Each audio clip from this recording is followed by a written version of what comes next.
vamos começar do início. Porque, primeiro, é muito intrigante o teu título, né? Bateria Bitcoin. Para a maioria das pessoas, todo mundo bate o olho e, como assim? O que tem a ver uma coisa com outra, né? E você inicia teu texto com um levantamento geral sobre até uma coisa mais de civilização, né, cara? Sobre energia e tal. Mas eu não quero me atravessar, eu quero que você mais ou menos dê um panorama geral dessa primeira parte tua para a gente ir aprofundando um pouquinho sobre isso. Tá.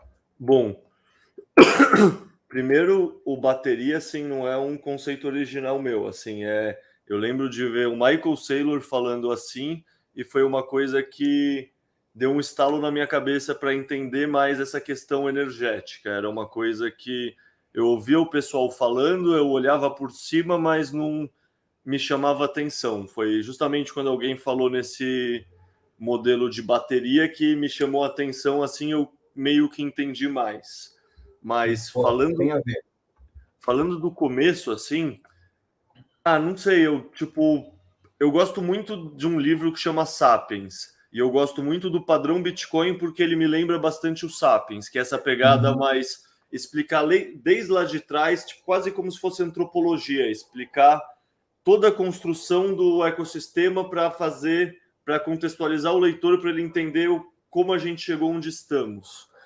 E eu resolvi fazer isso, assim, no fundo, comecei ingenuamente achando que ia ser uma parte mó rápida e simples, assim, virou a primeira parte inteira do texto. Então, sei lá, eu começo falando...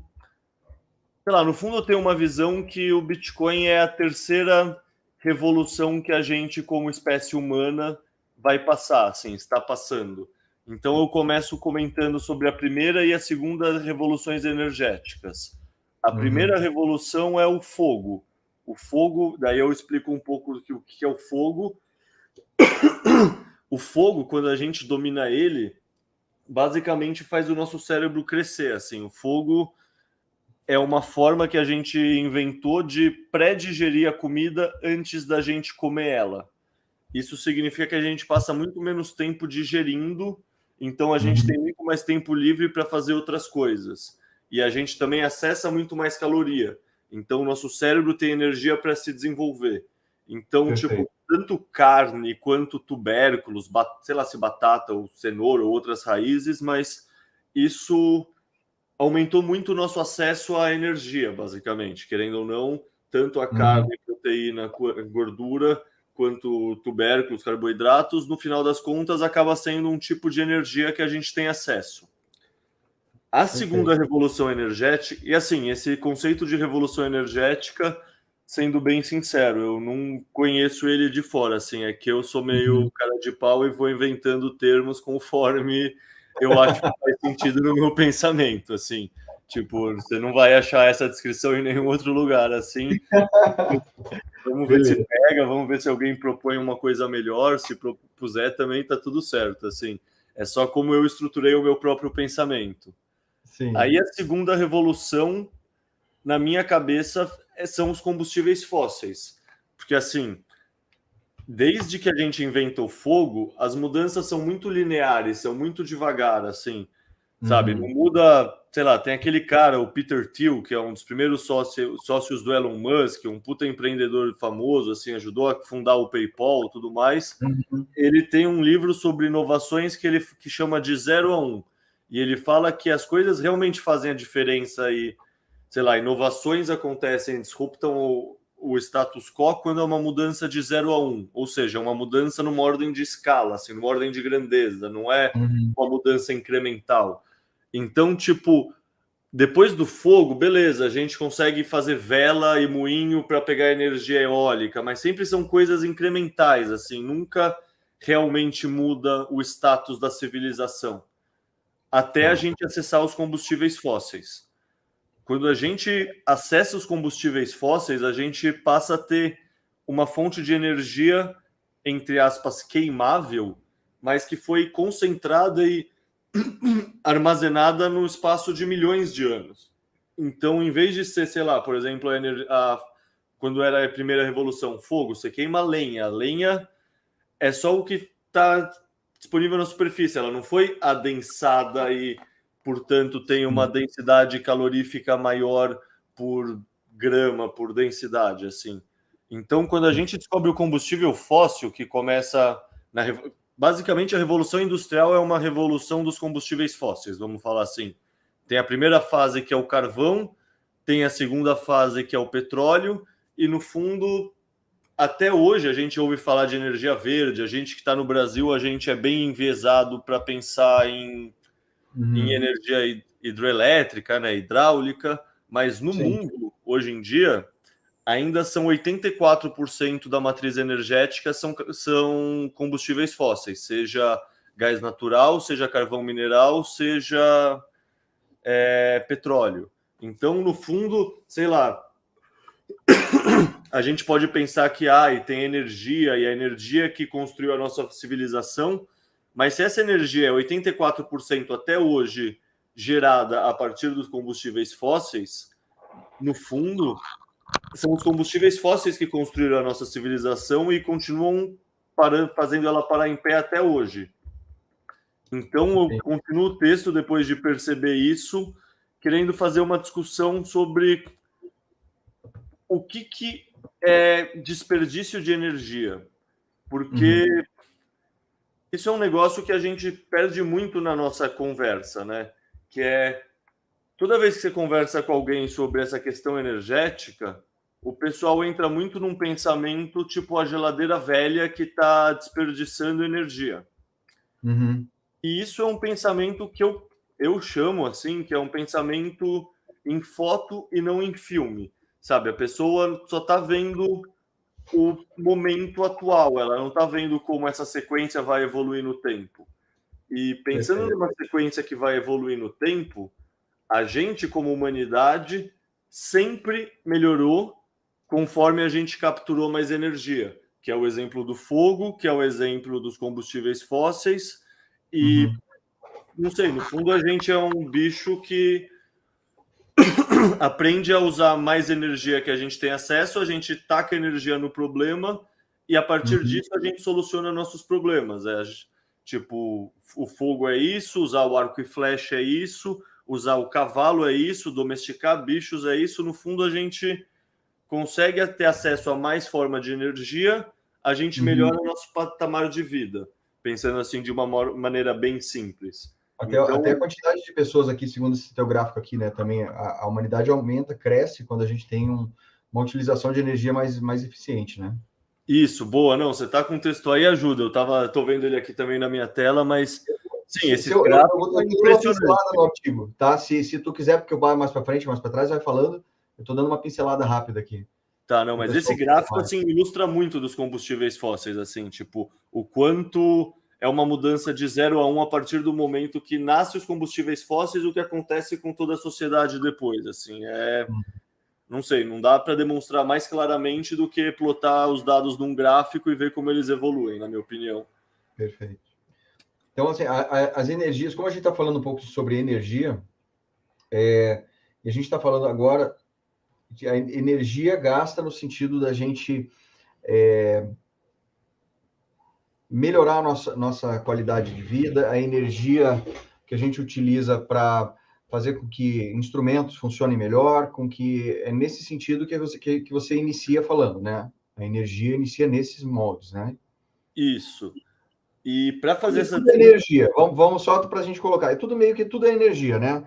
Nós somos energia molecular, enfim, e atômica e tudo mais. Mas vamos lá, em termos de evolução, a energia que tu está falando é a energia, primeiro, que a gente descobre na natureza, depois a forma da gente conseguir controlar essa energia para o fogo, por exemplo, para poder criar coisas novas, como, por exemplo, derreter metais e melhorar os nossos instrumentos, e tudo isso foi melhorando a nossa qualidade de vida ao longo dos séculos e milênios, né?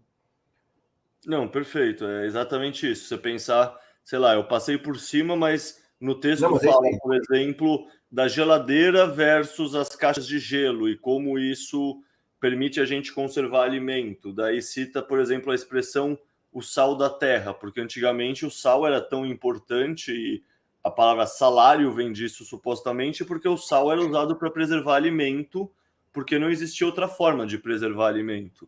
Então é isso, quanto mais energia a gente consegue organizar e usar, mais acesso a comodidades a gente tem como espécie, assim, seja fundição de metal, e aí no texto também usa o exemplo de, sei lá, por exemplo, das invasões dórias, que são, sei lá, um movimento lá na Grécia, 2.000, 3.000 anos atrás, quando o pessoal de Esparta migra lá para dentro e desce o cacete em todas as tribos que estavam lá antes. Por quê? Porque eles já dominavam um tipo de fundição de metal que as outras tribos não dominavam. Então eles tinham acesso a mais energia, portanto eles conseguiam fundir melhor os metais e tinham metais mais fortes para, sei lá, no fundo na guerra isso gera uma puta vantagem competitiva. Enfim, Então, mas daí o texto, sei lá, passa por cima dessa parte. Na parte antes de eletricidade, também fala de diversas fontes de energia, seja energia geotermal, energia eólica, energia solar, tipo, dá uma bela pincelada assim por cima. conservação de alimentos, óleo do É sal, lá a parte do sal aí. sal da terra, eletricidade, e a liberação de mão de obra de serviços, o que fez com que mais pessoas estivessem no mercado de trabalho, né? No fundo, esse é um ponto que tem pessoas que não gostam muito, mas tem um argumento que diz que a invenção da máquina de lavar roupa que liberou a mão de obra feminina, por exemplo, porque historicamente na sociedade as lavadeiras iam juntas e ficavam o dia inteiro lavando roupa. Uma perda Isso de produtividade, né? e era um negócio que, seja em qualquer lugar do mundo, isso acontecia. Você pode até discutir que isso é patriarcado e etc., mas também é basicamente uma realidade que foi Só para mudada quando a gente jogou energia no problema. Que nem todos os outros problemas a gente joga energia, a gente resolve. Esses dois gráficos aqui, infográficos que tu botou, ele está com relação à matriz energética atual e no Brasil e no mundo, não é isso?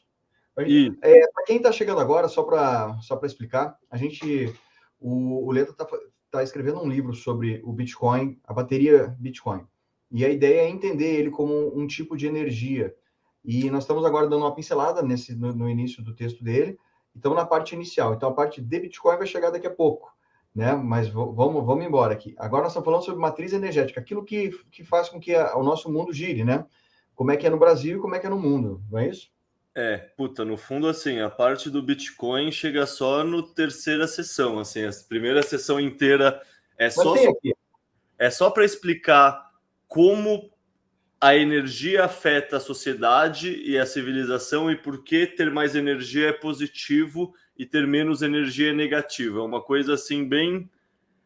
Isso. No fundo, deveria ser básico, mas o pessoal desaprendeu questões básicas. Não, essa imagem eu acho maravilhosa que você está colocando aí, né? Essa eu acho genial. Não, essa mostra que o FUD existe desde sempre, né? É o Não é FUD. não é sobre o Bitcoin só.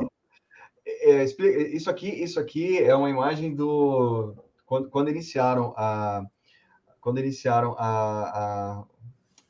eletricidade começou a substituir lampiões e etc. Aquela coisa da imprensa, dos poderosos do momento, assustando a população, né? Que é quando você tem uma tecnologia nova chegando, é basicamente padrão, né? Aquilo ali. Então, os poderosos com poder de mídia assustando todo mundo, dizendo que todo mundo ia morrer eletrocutado e tal. Então, mas eram os interesses da galera que estava lá fazendo dinheiro na época, né? Hoje em dia é o Greenpeace, naquela época não sabemos quem era, né? Mas a lógica é a mesma. Lógico, é mesmo. Então, basicamente, aqui, como é que o mundo funciona? Até porque nós vamos falar um pouquinho sobre Bitcoin, das reclamações, inclusive essa história da Greenpeace, mas hoje, no Brasil, aqui, olhando esse gráfico aqui, a gente tem ainda uma quantidade menor de carvão, ou praticamente, né, bem pequena uma quantidade de carvão e derivados de petróleo com relação, quando a proporção a gente vê o resto do mundo, a conversa é bem diferente, né? Não, e assim, o Brasil supostamente tem uma matriz mais verde, mas você pensar cana-de-açúcar mais energia hidráulica está compondo só 30%, assim. Então, o que a gente acredita que é verde na verdade, ainda está, não sei lá, 60% olhando assim por altos, tirando a nuclear, tirando outras renováveis, assim, vai ter 60% que ainda é só petróleo, combustíveis fósseis, provando como mesmo o Brasil, que é considerado uma matriz mais verde, você considera o diesel dos caminhões, você considera a gasolina dos carros, que é o que essas imagens aí consideram, mais de 60% da energia que o Brasil usa no dia a dia também é composta de combustíveis fósseis. Perfeito. Apesar de ter outras matrizes aqui, conforme você está falando, né? Tem uma série de outras matrizes aqui que não são tão utilizadas quanto a nuclear, a maremotriz, etc. Essas aqui são aproveitar a energia da natureza enfim, para abastecer a gente de energia. E a evolução da humanidade está aí, ela é baseada em energia. Quanto mais energia a gente utiliza para as coisas, como tu falou, jogar energia num problema, você caminha para a solução daquele problema, né? Aqui nós estamos falando de energia elétrica, né? Formas de você conseguir energia elétrica, né? Painéis solares, geotermal, aqui no Brasil não tem, né? Geotermal não, geotermal aqui não tem. Então, daí aí o que eu entro nessa questão de energia capturada, que é basicamente quanto mais energia a gente consegue usar, melhor é para a gente. E aí, não sei, eu cito alguns exemplos, mas no fundo a gente já falou disso. Se você quiser descer, eu acho que eu fui além disso, na verdade. Sim, sim. Mas isso basicamente é, sei lá, considerando quando a gente usa animais como forma de trabalho, quando a gente usa, sei lá, quando a gente planta, qualquer coisa dessas é uma maneira de armazenar energia de uma maneira indireta, assim. Aí, para citar o contra-exemplo, que é uma coisa que a gente não vê tanto, como eu tenho formação em geologia, para mim é muito fácil, porque eu sempre estudei vulcões. E o vulcão é o exemplo mais claro de como, quando a sociedade tem acesso a menos energia, os problemas que ocorrem relacionados a isso. Tipo, a gente nunca estuda direito história, porque a gente acha que a história acontece só por consequência das coisas humanas. Isso é só parcialmente verdade. Por exemplo, Revolução Francesa, que é dos exemplos que eu cito aí, ela aconteceu por causa da explosão de um vulcão na Islândia. Tipo, tem explosão de um vulcão na Islândia, afeta o clima do mundo por 2, 3 anos, tem invernos mais rigorosos geram fome, fome gera revolução.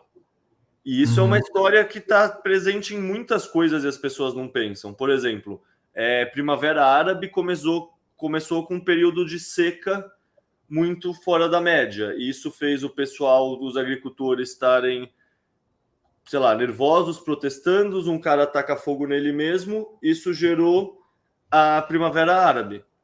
E isso é uma verdade em muitas coisas que a gente não para pensar e não tem esse conhecimento de o quanto a natureza influencia nos processos humanos. E aí, então, eu faço um apanhado de 3 ou 4 exemplos do que acontece quando a natureza interfere nesses processos humanos. Por quê? Porque a gente geralmente não tinha nenhum análogo dessa história de o que acontece quando a gente acessa menos energia. A gente está dando esse tiro no pé pela primeira vez agora, de acreditar que energia é ruim. Sabe, vamos ser a Alemanha e desligar as energias nucleares. Por quê? Porque a gente não precisa ter energia. Daí o preço sobe, a população precisa pagar mais pela energia e eles ficam dependentes da Rússia, por exemplo. Sabe, a gente, sei lá, é meio que a primeira vez na história que a gente, como humanidade, está optando por usar menos energia e usar energia mais cara. Não, cara, esse levantamento que você faz aqui é um resumão muito interessante, até porque ele é base para entender por que a gente está falando depois sobre a parte da energia ser, que aí você comenta sobre a Islândia, se não me engano, a Islândia, né, que isso eu acho que é no futuro, né, que a gente vai conversar sobre transformar a energia que eles tinham lá em alumínio, não é isso? Sim.